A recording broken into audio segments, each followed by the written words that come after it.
Amén. Bienvenidos, si pueden sentarse, hermanos, ocupen sus lugares. Bendito el Señor. El Señor Jesucristo viene. Como ustedes saben, no sé si todos saben, que la Biblia fue escrita en 2 idiomas. El Antiguo Testamento se escribió en hebreo y el Nuevo Testamento se escribió en griego. Entonces, la palabra Apocalipsis en el idioma griego significa revelación. Apocalipsis en griego significa también desvelación. Quiere decir descubrir o correr el velo para que todos vean.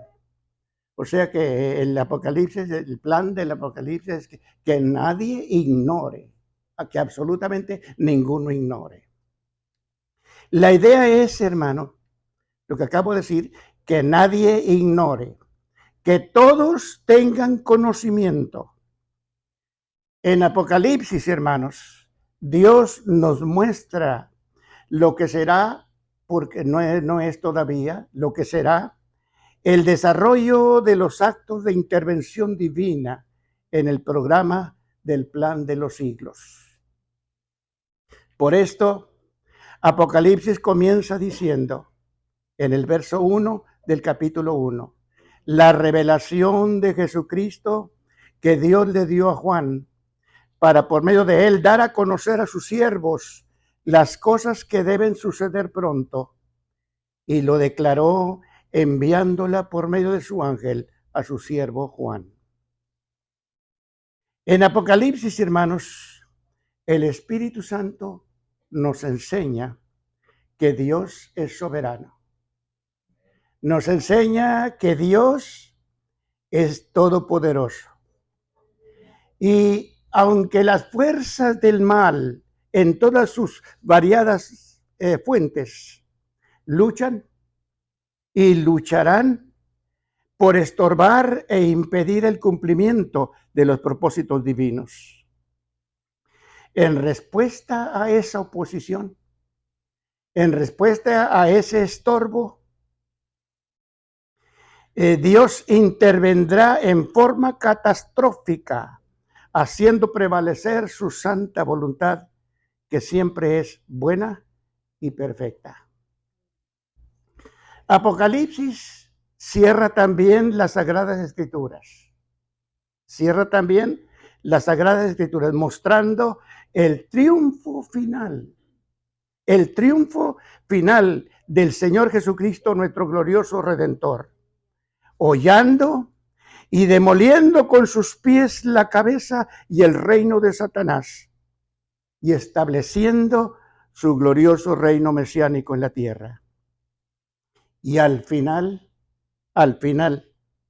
poniendo a su iglesia en el paraíso restaurado para vivir con él eternamente. En Apocalipsis capítulo 1, los versos 4 al 6, el apóstol Juan ofrece una doxología. Doxología es alabanza, y ofrece una alabanza a Dios que es una alabanza admirable y hermosa. Y dice en el verso 5, Apocalipsis capítulo 1, al que nos amó y nos lavó de nuestros pecados con su sangre. Y en los versos 8 y 9 de Apocalipsis 5, el apóstol Juan presenta a la iglesia del Señor, adorando al Señor en el cielo, y dice, y cantaban un nuevo cántico diciendo, digno eres, Señor, de tomar el libro y de abrir sus sellos, porque fuiste inmolado, sacrificado, que es inmolado, que es sacrificado, y con tu sangre nos has redimido para Dios. Mire qué dice, por eso sabemos que es la iglesia. Dice, de todo linaje y toda lengua y pueblo y toda nación. Y en el propósito eterno de Dios, hermanos, en el propósito eterno de Dios, no hay evangelio y no hay perdón y no hay limpieza de pecados y no hay salvación para el alma sin sangre. En Efesios capítulo 1 y en el verso 7 dice la Escritura, en Cristo tenemos redención, y redención quiere decir libertad espiritual por su sangre. El perdón de pecados por las riquezas de su gracia. El sacrificio de Cristo, hermanos. El sacrificio de Cristo en la cruz pagó el precio de la libertad que cada persona elegida para Dios por la salvación y hacerles libres de la esclavitud del pecado. En Hebreos capítulo 9 y en el verso 22 dice, sin derramamiento de sangre no se hace remisión, no hay perdón. Y en Primera de Juan capítulo 1 y en el verso 7, lo que limpia los pecados es la fe en la sangre preciosa de Cristo. En el Nuevo Testamento, mis amados hermanos, el Espíritu Santo nos asegura que cuando la persona se arrepiente, cuando nosotros nos arrepentimos y aceptamos a Cristo como nuestro Salvador, la sangre de Jesucristo, su Hijo, nos limpia de todo pecado. En Apocalipsis capítulo 1 y verso 5, el Señor Jesucristo nos amó. El Señor Jesucristo nos lavó nuestros pecados con su sangre. Y para ilustrar la realidad del regreso de Cristo a la tierra, como el eterno Rey de Israel, en Lucas capítulo 19, y en el verso 12, el Señor Jesucristo dijo, un hombre noble.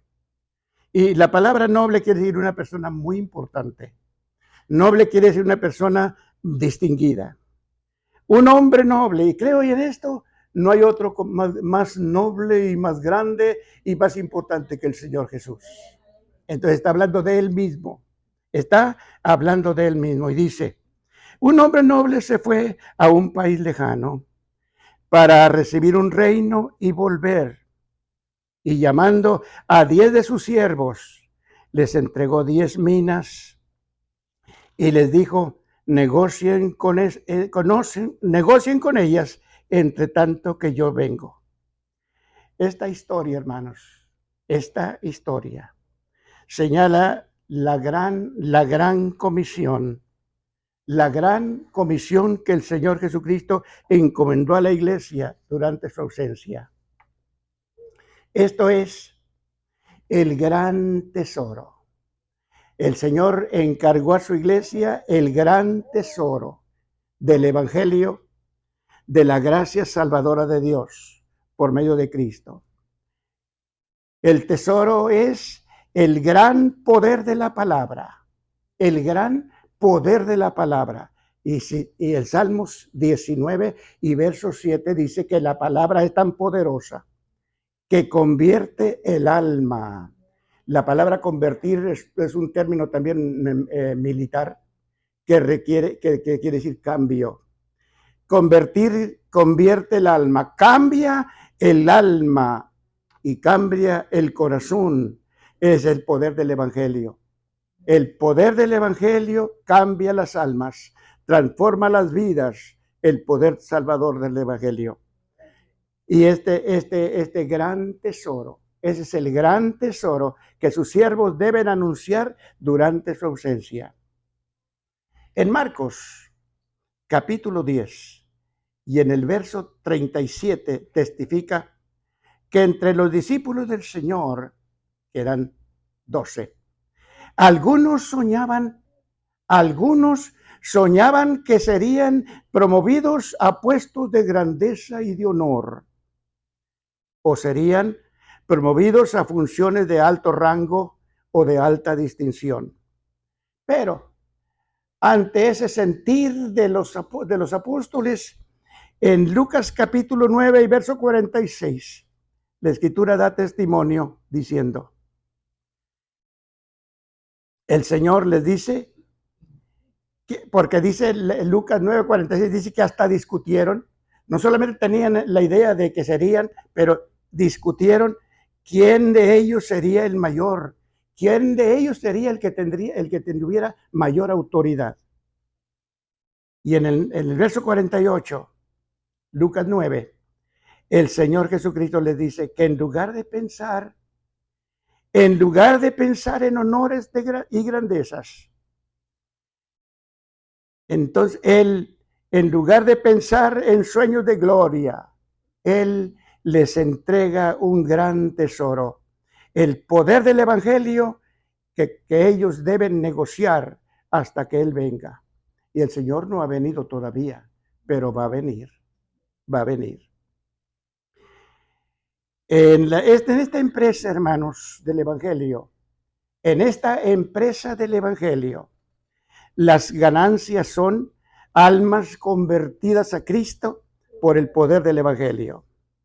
Cada alma que se convierte a Cristo, cada persona que acepta al Señor Jesucristo en su corazón, es un interés ganado.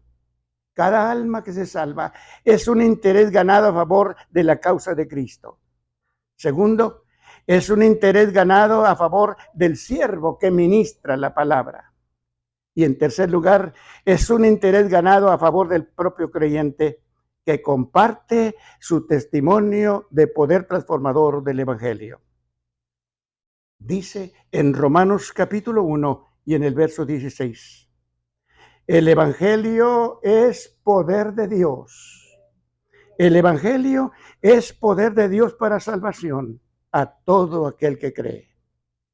Y en Primera de Pedro, capítulo 2 y verso 9. En Cristo, Dios nos ha hecho descendencia especial. En Cristo, Dios nos ha hecho descendencia especial. En Cristo, Dios nos ha hecho gente santa. En Cristo nos ha puesto en la tierra para que anunciemos el gran poder de Dios que nos llamó de las tinieblas a su luz. Lo que Juan, hermanos, el apóstol Juan nos muestra en el libro de Apocalipsis, no es la escena de un rey terreno rodeado de lujos. No es la escena de un rey terreno rodeado de fiestas. No es la escena de un rey vestido de amigos, rodeado de amigos, de orgías, de vicios y de muerte.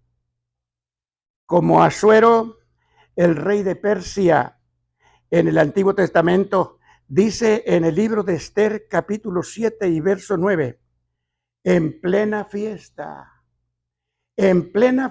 y borracho, colgó en la horca a su amigo. O como el rey Herodes, el rey de Judá en el Nuevo Testamento, dice en Mateo capítulo 14 y verso 10, también en plena fiesta y borracho, cortó la cabeza del profeta Juan el Bautista.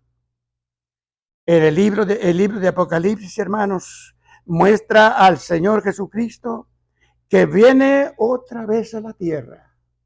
El libro de Apocalipsis nos muestra al Señor Jesucristo que viene de nuevo a la tierra.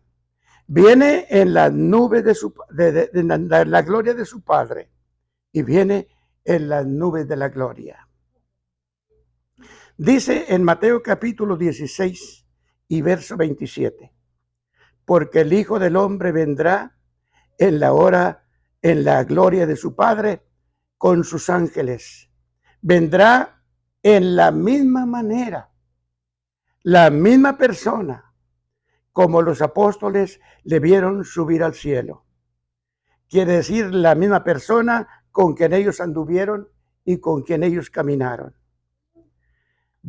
En Hechos capítulo 1 y verso 11, mientras ellos miraban al cielo, en el primer viaje que yo hice a Israel, nos llevaron a un lugar sobre el Monte de los Olivos, donde según la tradición están los pasos, los marcados, quedaron los pies, donde Cristo ascendió al cielo y quedaron las marcas.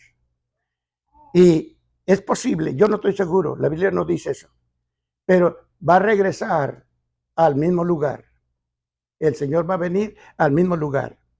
Hechos 1:11 dice que mientras los discípulos miraban al cielo cuando lo vieron ascender y se quedaron viendo que empezó a ascender, empezó a ir y de repente se perdió de su vista. Y ellos quedaron viendo hacia arriba y dos ángeles se les aparecieron y les dijeron: varones, ¿qué están ustedes mirando al cielo?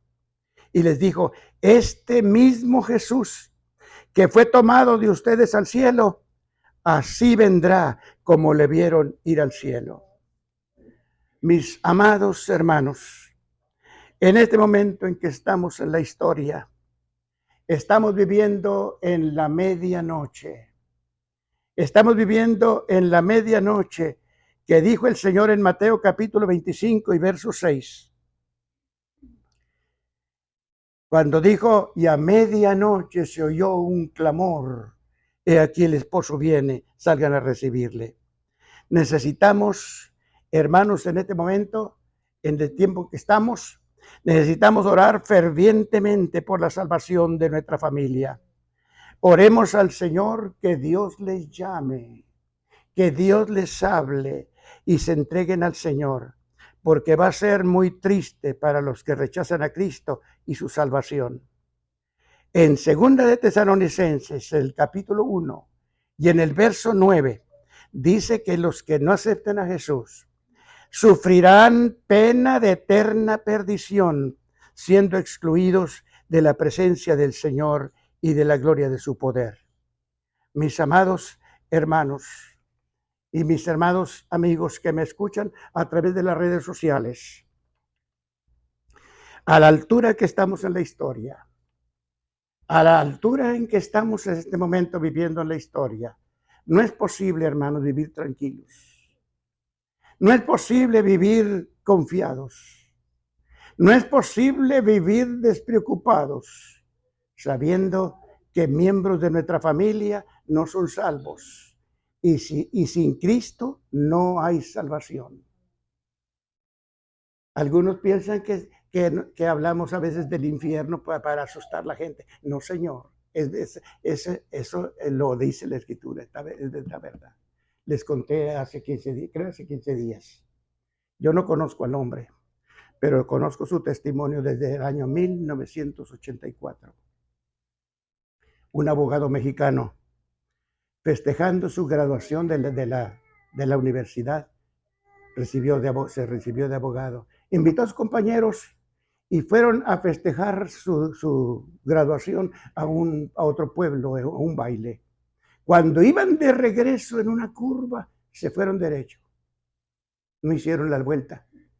Y se mataron 4 muchachos. Uno de ellos llevaba a su novia y el abogado que vive ahora se quedó en choque, ¿cómo se llaman? En coma. Pero gracias a Dios que no se murió.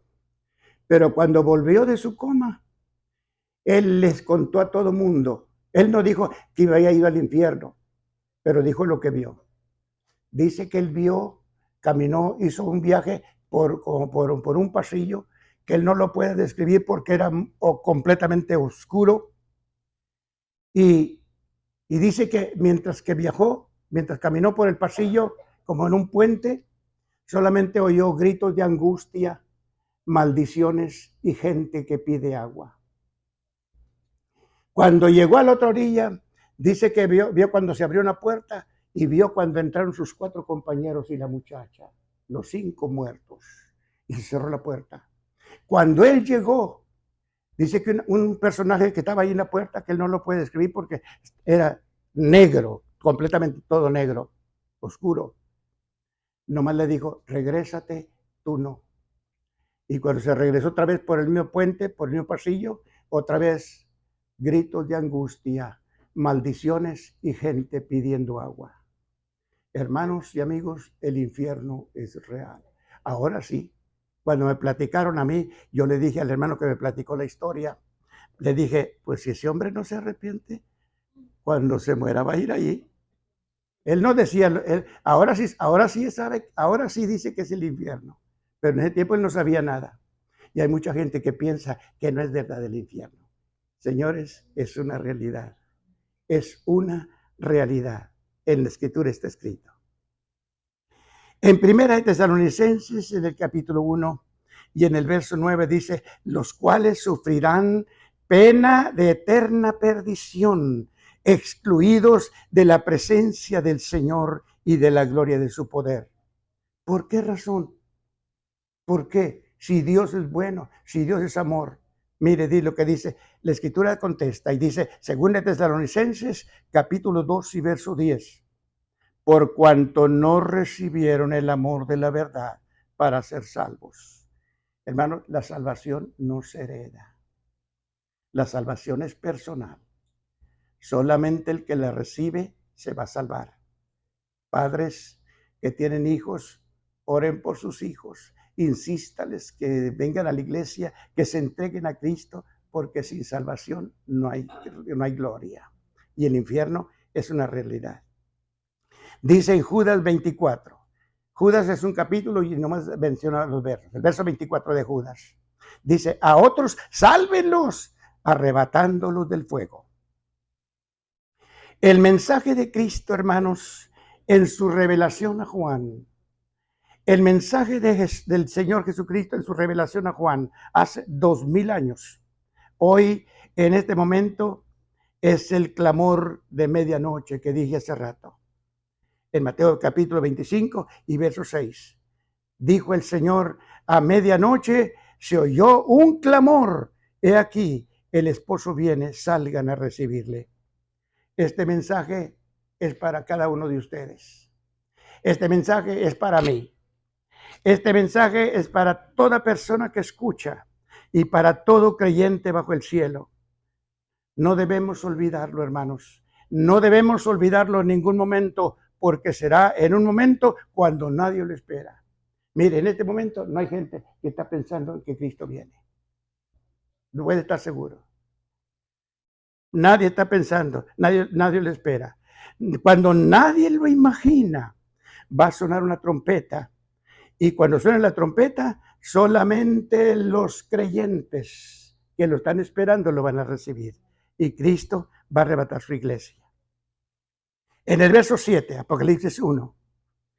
He aquí, cada vez que usted lee esa frase, esas dos letras, esas dos palabras, he aquí, en su Biblia, se llama adverbio demostrativo. Quiere decir, verán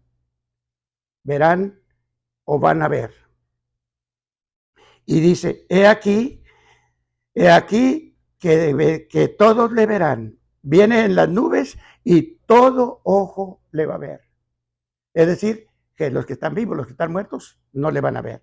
Pero los que están vivos, no va a haber una sola persona que no lo vea. Ustedes han visto ahorita en noticias lo que está sucediendo allá en países como Israel, bombardeos, cómo han destruido a países enteros. Entonces, de la misma manera que hoy vemos lo que está sucediendo en el mundo a través de la televisión, de la misma manera, no va a haber una sola persona que viva en el mundo, que tenga vida, que no le vea. Todo ojo le verá. En los labios del apóstol Juan, este mensaje es vívido. En los labios del apóstol Juan, este mensaje es vivo, es real, es verdadero, es eficaz, es de acción inmediata y también es urgente. He aquí, dice Juan, lo veo que viene. Juan, lo veo que viene. Mire, el Apocalipsis habla de cosas como que ya pasaron. Pero es que él lo vio en visión. Y en la visión Dios le mostró cómo van a ser las cosas. Por eso escribe Juan, el Apocalipsis como que ya pasó. Pero eso apenas va a pasar. Apenas viene adelante. Entonces, aquí dice Juan, le veo que viene. Allá arriba, dice Juan, veo al Señor viniendo en las nubes. Y hermanos y amigos, hay dos cosas que son de gran importancia en la proclamación del Evangelio. Dos cosas que son de gran importancia en la proclamación del Evangelio. Primero, es de interés fundamental para toda persona que vive en la tierra, porque la desobediencia de Adán, hermanos, la desobediencia de nuestro padre Adán y su apartarse de Dios dio como resultado, dice en Romanos capítulo 5 y verso 19, por su desobediencia fuimos constituidos. Por la desobediencia de Adán, todos fuimos hechos pecadores. Y el resultado lo dice en Romanos capítulo 3 y verso 23. Por cuanto todos pecaron, por cuanto todos son pecadores, están destituidos, están excluidos de la gloria de Dios. El segundo resultado de esa desobediencia es que causó la muerte. Qué triste, porque Adán no iba a morir, lo hizo eterno, era eterno, pero cuando él pecó, él trajo la muerte. Y toda persona que vive en este mundo sin Cristo en su corazón, dice en Efesios capítulo 2 y verso 1, está muerto en sus pecados. Esto se llama muerte espiritual. Se llama muerte espiritual. Yo no sé si ustedes, hay 3 clases de muerte, hermanos. Hay 3 clases de muerte. Muerte espiritual, la muerte física que todos conocemos porque los entierran, y la muerte eterna, que es separación eterna de Dios. Entonces, el resultado de la desobediencia trajo como resultado la muerte. Quiere decir, toda persona que vive en este mundo sin Cristo en su corazón, dice en Efesios capítulo 2 y verso 1, está muerto en sus pecados. Y esto se llama muerte espiritual. Y en 1 Timoteo capítulo 5 y verso 6, toda persona que se entrega a los placeres del mundo, dice, viviendo, está muerta. Hay una poesía, lo escribió Ricardo Palma, un poeta peruano. Escribió de la muerte y dijo, no son muertos, no son muertos los que descansan en una tumba fría. Dijo él, muerto es aquel que tiene muerta el alma y vive todavía. Y hermanos, en esta triste condición estábamos todos nosotros. En esa condición estábamos ustedes y yo antes de conocer a Cristo. Pero gracias a Dios, estábamos caídos, estábamos perdidos y estábamos muertos. Pero gracias a Dios, cuando nosotros nos arrepentimos y venimos a Cristo, invocamos su nombre, dice en Efesios 2, capítulo 2 y verso 5, Dios nos dio vida juntamente con Cristo, por gracia somos salvos. La segunda cosa que es de gran importancia, hermanos, para toda persona, es que hay esperanza de perdón de pecados para todos. También hay esperanza de salvación eterna para toda persona que cree. Dice el testimonio del Evangelio, Lucas capítulo 9 y verso 56. Porque el Hijo del Hombre, el Señor Jesucristo, no vino para perder las almas de las personas, sino para salvarlas. Y en Lucas capítulo 19 y verso 10, dijo el Señor Jesucristo vino a buscar y a salvar a los que estaban perdidos. Y gracias a Dios que le encontramos, que nos encontró, más bien, porque Él fue el que nos buscó, nosotros no lo buscamos, Él fue el que nos buscó y fue el que nos encontró, y gracias a Dios porque nos perdonó. En este tiempo tan importante, hermanos, en este tiempo tan importante, el glorioso mensaje del Evangelio dice en Hechos capítulo 10 y verso 43, que todos los que en Él creyeren recibirán perdón de pecados en su nombre. En 1 Timoteo capítulo 2, verso 3 y verso 4, dice que Dios nuestro Salvador, mire qué grande es Dios y qué bueno es Él. Dios nuestro Salvador, Él quiere que todos sean salvos. Mire, hermano, la salvación es para todos, pero no es de todos. Hay que saber, hay que entenderlo esto. Es para todos, pero no es de todos, porque no todos la quieren. No sé si les he contado, pero se lo voy a contar ahora. Mi esposa tiene familiares en el estado de Guanajuato, en México. Y una de las veces que fuimos a verlos, su tío vivía en un rancho, alrededor de vecinos. Llegamos ahí y se empezó a juntar los muchachitos de los vecinos. Vinieron allí nomás a vernos. Y a la hora de la comida yo vi que no se iban. Se me ocurrió meter la mano en la bolsa, saqué unas monedas y le di a cada niño una moneda y les dije, para que se tomen ustedes un refresco. Y uno de ellos agarró la moneda y corrió, no muy lejos de ahí de la casa. Lo vi que entró a una casa. Yo estaba parado y yo estaba viendo. Salió, lo cogió la mamá de la mano, salió con él y se dirigió donde estábamos nosotros. Y cuando llegó, dijo, no saludó, nomás dijo, es verdad que somos muy pobres, pero no tenemos necesidad de que nadie nos dé nada.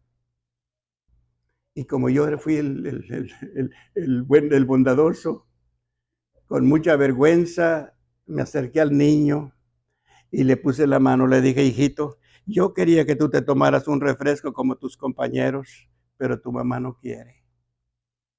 Y me dio la moneda y delante de ella se la regalé. Había entre ellos andaba uno más chiquito, el más chiquito de todos. Le dije, porque como tú eres el más chiquito, tú te tomas 2 refrescos. Así es la salvación, hermanos. Dios la ofrece a todo mundo, a todos, a todos, a todos, pero no todos la quieren. Si alguien de ustedes todavía no la ha aceptado, acéptelo, es para usted.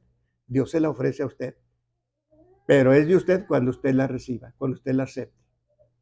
Entonces, mire, si nuestros hijos no aceptan a Cristo, nosotros no podemos heredarla, tristemente. Así que oremos. Mire, yo oro, Dios mañana tras mañana, oro por todos mis hermanos aquí en la iglesia, oro por cada familia y me voy hasta por toda la familia y oro por mis nietos también. Y tengo ya 2 bisnietos, 3 bisnietos que van a crecer y van a necesitar ser salvos, porque si sus padres no los llevan a la iglesia, nunca van a oír. Ore por su familia. No se duerma tranquilo, sino ore porque su familia. Mire, Dios tiene muchos medios para hablarle. No cree usted que Dios no habla. Dios habla. ¿Sabe? A mí me habló. Le digo porque a mí me habló. Yo estoy oyendo el evangelio desde más o menos de 4 años. Más o menos yo tengo 4 años, estoy oyendo el evangelio. Pero yo me convertí hasta los 15. Y a mí Dios me habló. Yo vi el rato de la iglesia y yo ya lo vi. Pero ¿qué cree? Yo me quedé. Y mientras estaba viendo, y cuando vi que yo me quedé, empecé a llorar. Dormido llorando, pero no estaba llorando dormido, estaba llorando bien despiertito. Cuando mi papá oyó el llanto, me llama. ¿Qué tienes, hijo? Le dije, estaba soñando. Pero yo me di cuenta. A partir de ese momento, yo no sé por qué, me agarró un sentimiento de que yo me iba a morir dormido. Y usted no se imagina lo que es eso. Pensar que se va a morir dormido. Yo podía andar a cualquier hora de la noche, pero pensar que tenía que dormir. Gracias a Dios que no me morí, porque pasó en los días y Dios me llamó, me salvó, me perdonó mis pecados y me llamó también a su ministerio. A Dios la gloria.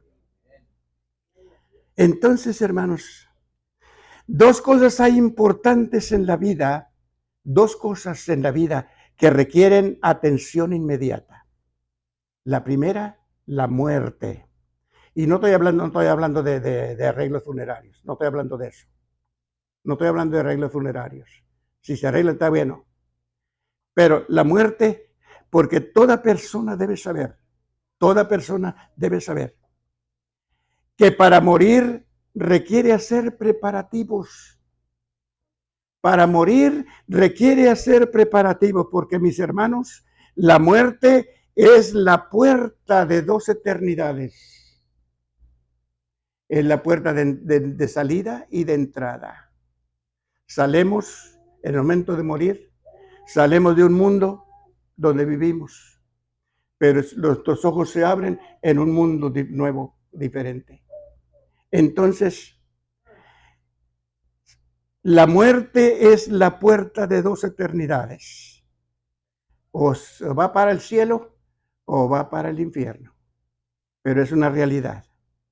En Proverbios 15 y verso 24 dice la Escritura: el camino de la vida es hacia arriba al entendido. Y dice, ¿para qué? Dice, para apartarse del infierno abajo. Arriba, hermanos, arriba. El cielo es un lugar de felicidad y de alegría. Mire, aquí tenemos, y cada vez que recuerdo, ya pasaron muchos años. Y mi hermana, mi Señor fortaleció a mi hermana. El esposo de mi hermana Tere, hermano René Rosales. Él murió en su casa. Él murió en su casa de un derrame cerebral. Y gracias a Dios que en el Medical Center de McAllen no lo declararon muerto, pero estuvo muerto 4 días. Y él nos contaba cuando Dios le permitió volver, porque después de ya de muerto vivió 13 años. El hermano vivió 13 años. Y fue el primero, durante 13 años, fue el primero en llegar a cada actividad a la iglesia. Y siempre me dijo estas palabras. Eso siempre. No, hermano, yo ya sé para dónde voy. Me dice, yo ya sé para dónde voy. Él dice, me platicaba cómo él vio cuando el Señor llegó a la puerta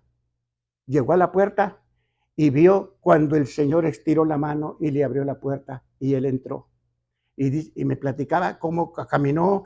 Dice que mucha gente vestía de blanco como en un jardín.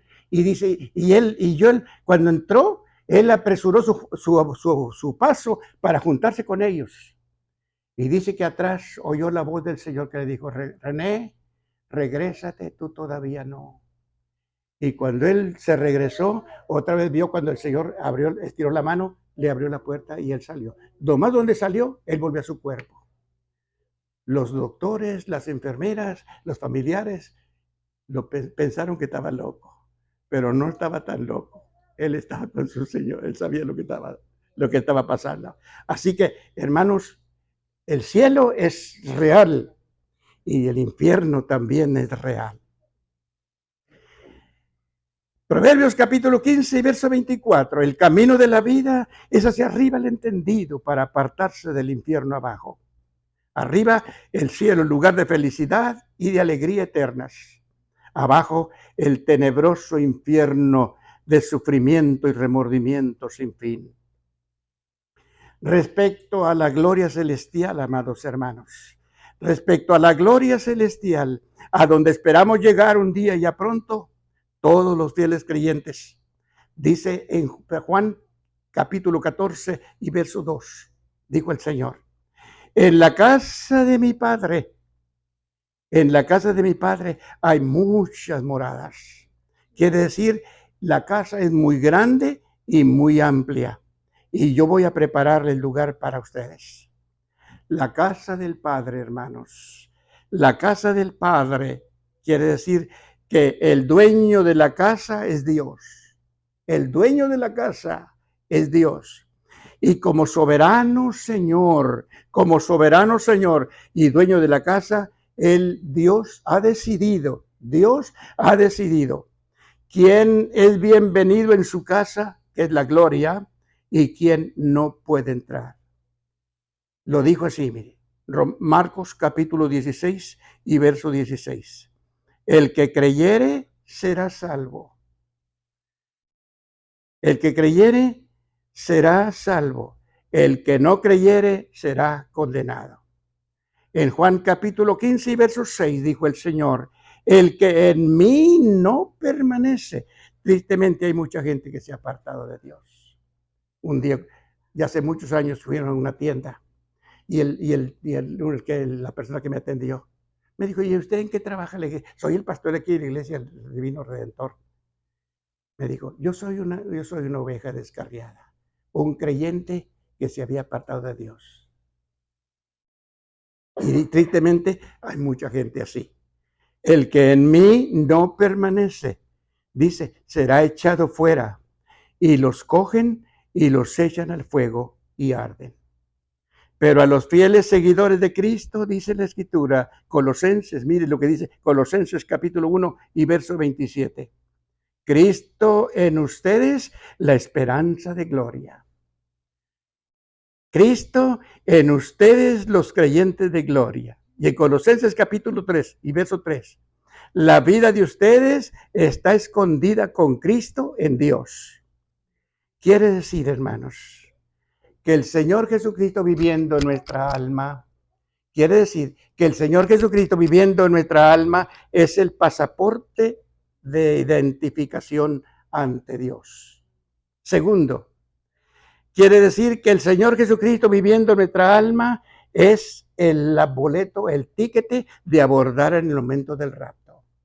Y en tercer lugar, quiere decir que el Señor Jesucristo viviendo en nuestra alma es la vista o la visa de entrada al cielo. Sin Cristo no hay nada. No hay nada.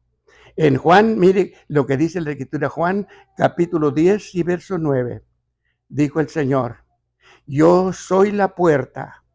El que por mí entrare será salvo y entrará y saldrá y hallará pastos. Mis amados amigos que me escuchan, ustedes aquí esta mañana y los que me escuchan a través de las redes sociales. Usted que ha oído o conoce algo del Evangelio, pero no ha recibido a Cristo como su Salvador y Señor, por el bien de su alma, hágalo hoy y prepare su alma para vivir con Cristo en su gloria. La segunda cosa, hermanos, la segunda cosa que requiere atención inmediata es la venida de nuestro Señor Jesucristo a llevar con Él, dice en 2 Timoteo capítulo 2 y verso 19, a los que son suyos. Las señales cada día se multiplican. Las señales que estamos viendo cada día se multiplican. La maldad, hermanos, desenfrenada a nivel mundial. La violencia y el crimen sin control. El miedo y la incertidumbre universal. Todo indica, hermanos, que la venida de nuestro Señor Jesucristo a esta tierra ya no tarda. Ya no tarda. Y si la persona no acepta a Cristo como Salvador, toda esperanza de salvación habrá pasado.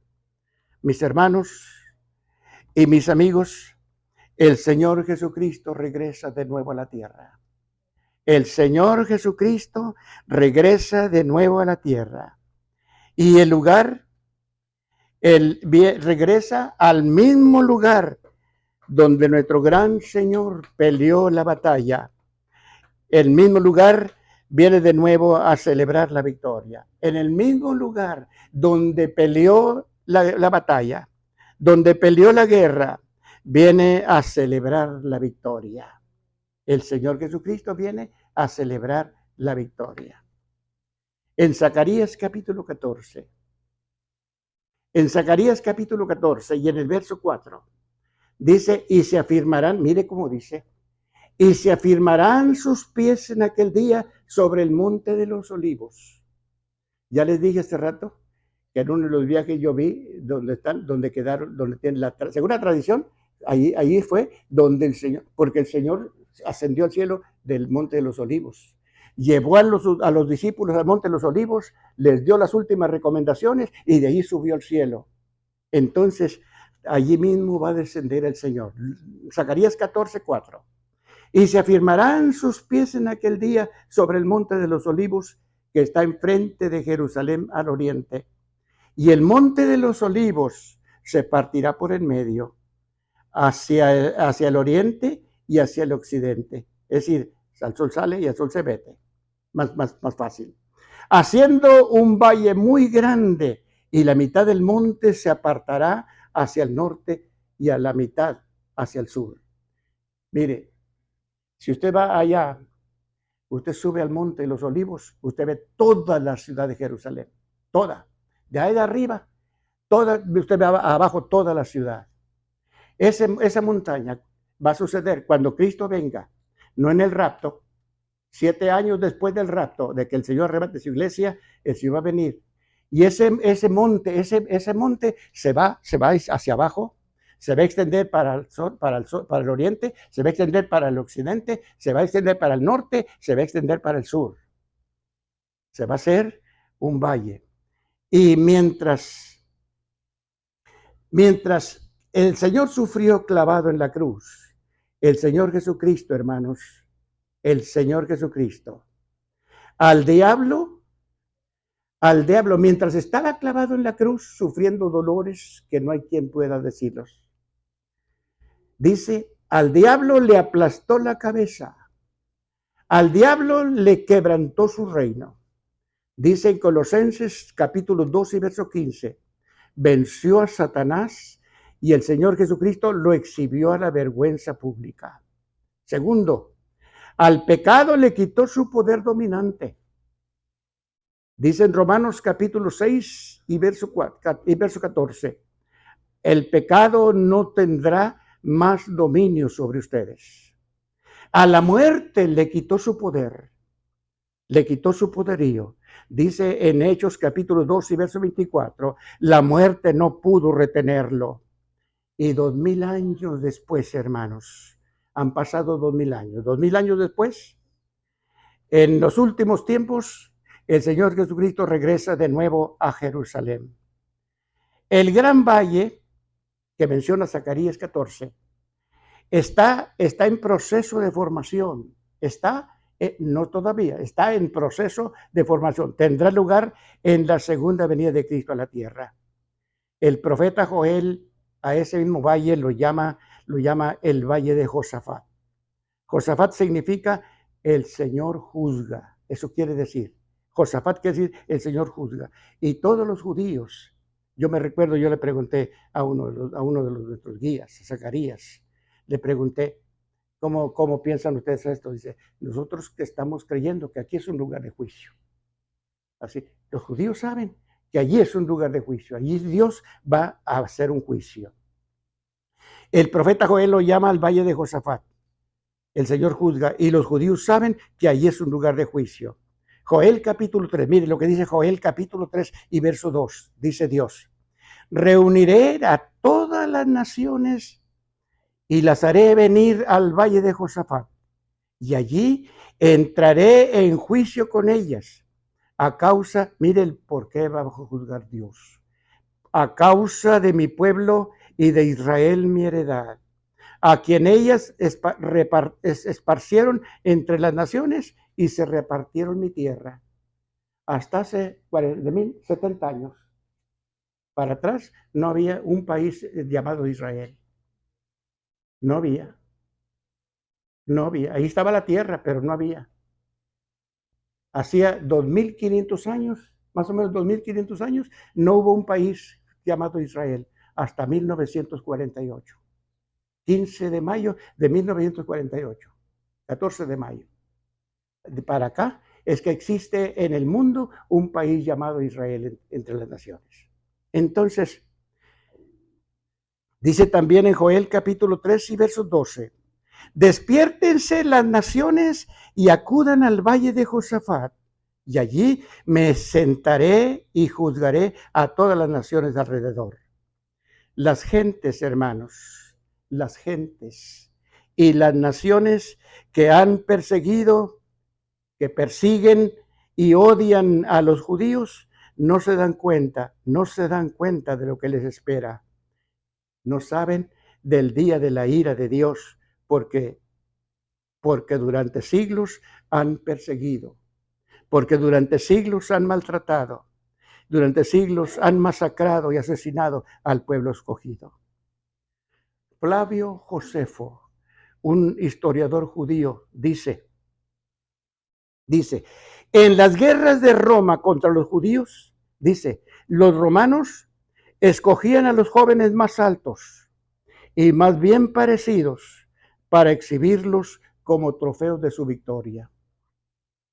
El resto de la multitud y mayores de 17 años encadenados los enviaban a las minas de Egipto, y a los menores de 17 años los vendían como esclavos. Eso han sufrido los judíos. Imperios. Dios no ha olvidado nada, hermanos.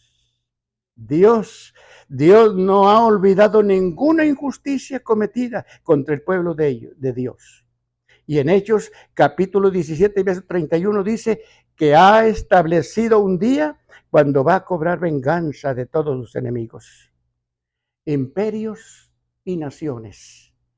España es uno de los países que despojó a los judíos, asesinó a los judíos. Yo tengo el libro de la famosa Santa Inquisición, que desde Santa no tenía nada porque fue diabólica. Asesinó judíos y asesinó cristianos horriblemente. Ultrajó al pueblo judío y arrojó al pueblo judío del país y se apoderó de sus bienes. Alemania asesinó a 6 millones de judíos. Mire, si usted va a Jerusalén, hay un museo de niño. Se llama el Museo del Niño. Usted entra, no ve nada más que ve veladoras. Usted ve 2 millones de veladorcitas prendidas. Usted no se da, porque va caminando y va cogido sobre un riel, desde que entra hasta que sale. Y lo único que ve son velitas prendidas. 2 millones que mataron los romanos. Asesinó 6 millones de judíos y 2 millones de niños, afirmando que eran gente de segunda clase y no merecían vivir. Esto decían los alemanes de los judíos. Turquía fue uno de los países que poseyó la tierra durante 300 años, y durante 300 años negoció con Roma todos los lugares santos en Israel y destruyó todos los árboles que había en el país. Yo le pregunté al guía una vez, porque usted donde quiera ve iglesias católicas, pura iglesia católica usted ve allá. Y yo le pregunté al guía, le digo, ¿por qué? Si Israel no acepta su fe, ¿y por qué permite estas cosas? Dice, mira, tú sabes que los turcos dominaron aquí el país y los turcos le vendieron a Roma todos los lugares santos. Todo lo que tuvo algo que ver con Cristo, hay una iglesia católica. La casa de Pedro en Capernaum, ahí hay un templo católico, dominado por el romanismo. Qué triste. Y también, hermanos, Polonia y Rusia y otras naciones más tienen una cuenta pendiente con Dios. Tienen una cuenta pendiente con Dios. Este juicio, hermanos, del que está hablando aquí la Biblia, no es el juicio final, no es el juicio de Apocalipsis 20. Es el juicio de las naciones. Este juicio es el juicio de las naciones que viven en el momento cuando el Señor Jesucristo viene a la tierra a establecer su reino de 1000 años sobre la nación de Israel. ¿Cuántos de ustedes saben el Padre Nuestro? Lo han leído. Cuando usted dice, venga tu reino, gente ni sabe lo que está diciendo. Está diciendo que venga a Cristo a reinar el reino milenial, que establecer su reino milenial. Pues va a llegar. Siga repitiendo esa palabra porque va a llegar. No sabemos cuándo, porque eso solamente Dios lo sabe, pero que va a venir. En este juicio, hermano, de este juicio, habló el Señor Jesucristo en Mateo 25 y verso 41, cuando dijo que Él les dirá, apártense de mí, malditos, al fuego eterno preparado para el diablo y para sus ángeles. Y les dice por qué, en el verso 42, porque tuve hambre y no me dieron de comer. Tuve sed y me negaron un vaso de agua para beber.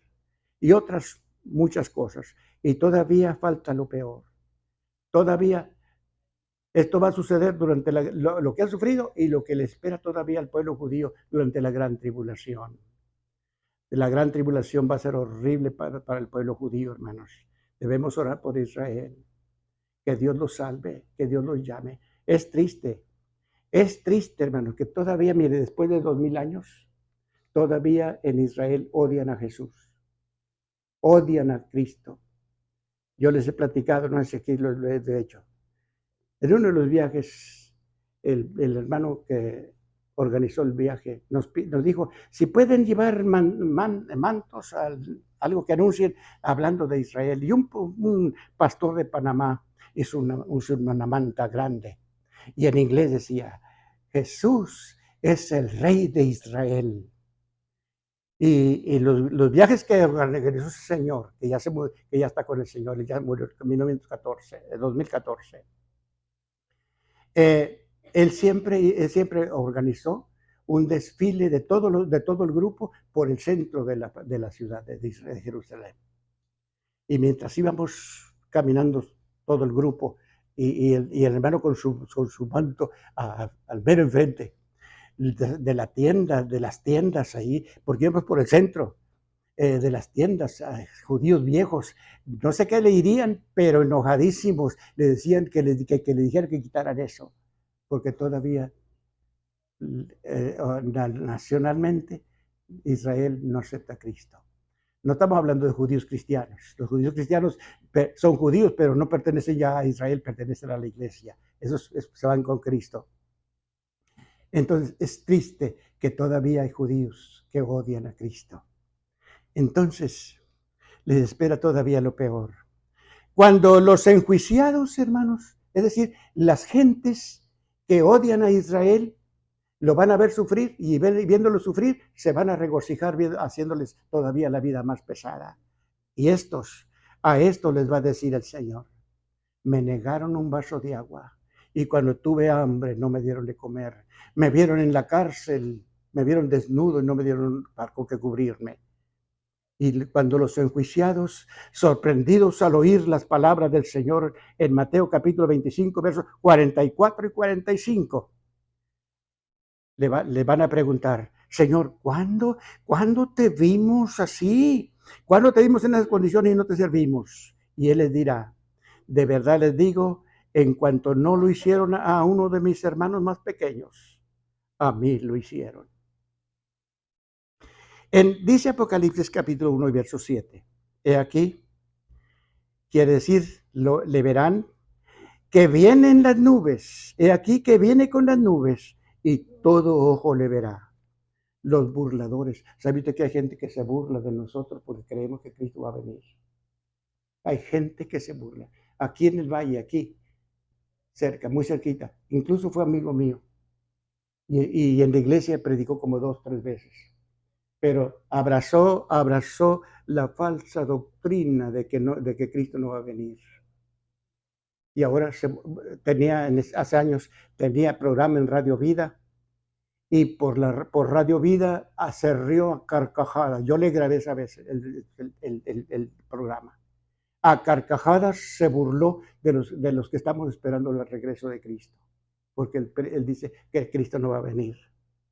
Entonces, los burladores que niegan la venida de Cristo afirman que su venida es espiritual y que el reino de Dios está en la tierra. Dicen, porque el trono de Dios está en el cielo, pero su reino está en la tierra. Pero contrario a su pobre y falsa opinión, el Espíritu Santo, hermanos, el Espíritu Santo por quien está escrita esta palabra, fue el Espíritu Santo de Dios el que habló sobre la boca de los siervos que le escribieron. El Espíritu Santo testifica y dice en Apocalipsis 1:7, el Señor Jesucristo viene en las nubes y todo ojo de toda persona que vive le verá. Leí hace tiempo una historia de una persona que nació ciega y cuando se convirtió al Señor Jesucristo y Cristo vino a vivir en su corazón, dijo, la vista de mis ojos está reservada. La vista de mis ojos está reservada exclusivamente para mi Señor. Y añadió, la primera escena, y la primera persona que estará ante mí, ante la vista de mis nuevos ojos, será el Señor, quien me salvó y me lavó con su sangre. Mire, yo tuve un tío que perdió su oído, según me platicaban, desde joven. Nunca oyó. Cuando se murió, yo dije, se llamaba Santiago, le decían Jim. Les dije, ustedes saben que tío Jim no oía, pero eso no quiere decir que en el cielo está, que donde está muerto, está sordo. Lo que está dañado es el cuerpo. Mira, a mí me falla todavía ya un poco el oído. Me falla poco el oído, pero no, este es el cuerpo, no es el alma. La que oye es el alma, la que mira es el alma, la que habla es el alma y a esa no le pasa nada. No le pasa nada. Lo que se daña es la casa por fuera. Entonces, así como las paredes se envejecen, así se envejece el cuerpo. El cuerpo es la casa donde usted y yo vivimos. Pero ni usted me mira a mí, ni yo le veo a usted, porque la verdadera persona está dentro del cuerpo. A Dios la gloria. Entonces, pero no será la misma experiencia, hermanos, del cieguito que va a ver, que tiene la esperanza de ver. No será la misma experiencia para todas las personas que han cerrado su corazón a Cristo. Ciertamente han rechazado la salvación que Dios les ofrece. Ellos también, hermanos, ellos también le van a ver. Esas gentes también le van a ver, pero le van a ver van a ver su rostro con horrible estremecimiento, espanto y horror. La venida de Cristo a la tierra, hermanos. La venida de Cristo a la tierra, dice en Daniel capítulo 9, verso 27, es 7 años después del rapto. Cuando esto va a suceder, ustedes y yo que hemos creído en el Señor, estaremos ya con Cristo durante 7 años. Así sucede el rapto. 7 años antes de la segunda venida, de lo que estamos tratando en esta mañana. Entonces, para ellos, ver al Señor bajar del cielo, para esas personas que han cerrado su corazón a Cristo, han despreciado su salvación, para ellos al ver bajar del cielo rodeado de gloria, ellos saben que es a quien despreciaron. Ellos van a saber que es a quien ellos cerraron su corazón, que es a quien ellos han perseguido, han despreciado. Será para el mundo inconverso un día tenebroso de juicio y de venganza. En Apocalipsis capítulo 1 y verso 7, y dice el texto, primero, todo ojo le verá, pero también dice, y los que le traspasaron, y los que le traspasaron. Es verdad, hermanos, que los que clavaron a Cristo en la cruz fueron los romanos. Es cierto eso. Los que clavaron a Cristo en la cruz fueron los romanos. Pero los que lo entregaron y los que pidieron que fuera crucificado y lo juzgaron digno de muerte fueron los judíos. Pero la verdad, más todavía, fueron los pecados de ellos y los de nosotros. El pecado de todo el mundo. Y es triste, hermanos, e increíble que hasta el día de hoy, durante 2000 años, con odio en su corazón, lo desprecian y rechazan como su Mesías Rey. Pero cuando le vean, porque le van a ver los que van a estar vivos, cuando le vean, el cambio va a ser sorprendentemente maravilloso. En Zacarías capítulo 12 y verso 10 dice, y mirarán a mí, a quien traspasaron, y llorarán como se llora por la muerte del hijo primogénito. Cuando le vean, hermanos, los judíos, cuando le vean los que tienen odio en este momento en su corazón contra el Señor, cuando le vean, en el mismo instante que lo vean, El Espíritu Santo va a despertar en sus corazones de toda la nación un profundo sentimiento de dolor, un profundo sentimiento de arrepentimiento. Acusados de su conciencia recordarán el desprecio que le hicieron y le han hecho. Recordarán el rechazo que le causaron y le han causado. Y van a recordar que como lo entregaron a los pecadores para que lo crucificaran. Para el pueblo judío, hermanos, para el pueblo judío eso significa la conversión nacional del pueblo judío. La conversión nacional de la nación a Cristo. Dice en Romanos capítulo 11 y verso 26. Y luego todo Israel será salvo, como está escrito. Isaías 59, verso 20. Vendrá de Sión el libertador que apartará de Jacob la iniquidad. Quiere decir, apartará su pecado. Y dice también en verso 1, capítulo 1, Apocalipsis 1:7. Y todos los linajes de la tierra, mire qué dice. Y todos los linajes de la tierra harán lamentación por él. Por él. Esta lamentación del resto de los habitantes del mundo no es el lamento que acompaña al verdadero arrepentimiento, pero es el sentido de culpa por el pecado y el temor al castigo. En Apocalipsis capítulo 6, verso 15 y verso 16, y los reyes de la tierra, es decir, los que están vivos, los que van a estar vivos en ese tiempo, y los reyes de la tierra, y mire que dice, y los grandes, y los ricos, los capitanes, los poderosos, y todo siervo y todo libre, se esconderán en las cuevas y entre las peñas de las montañas, y dirán a las montañas y a las peñas, caigan sobre nosotros y escóndanos, cúbranos del rostro de aquel que está sentado en el trono y de la ira del Cordero. Cuando el Señor Jesucristo venga, hermanos, cuando el Señor Jesucristo venga a establecer su reino mesiánico en la tierra, que durará, dice en Apocalipsis 20, verso 1 al 7, 1000 años. 1000 años, serán 1000 años de gloria para el pueblo judío. La primera escena que tendrá lugar en la tierra. La primera escena que tendrá lugar en la tierra, dice Apocalipsis 19 y verso 20. Es la condenación de la bestia anticristo. Les he platicado ya el próximo gobernante que viene a esta tierra. Hace varios años, un gobernante, no sé de qué parte de país de Europa, dijo que el presidente Trump tiene todas las características para ser ese gobernante. Y dijo, pero si él no acepta, tendremos que nombrar otro. Pero él no sabe que nadie, a ese gobernante que viene, nadie lo va a nombrar. Él se va a nombrar solo.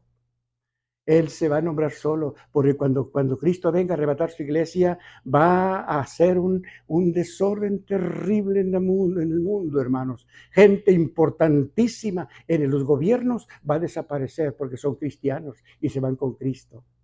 Entonces, ante la confusión de las Naciones Unidas, que sin saber qué hacer, va a aparecer ese señor, un político, no sabemos de dónde.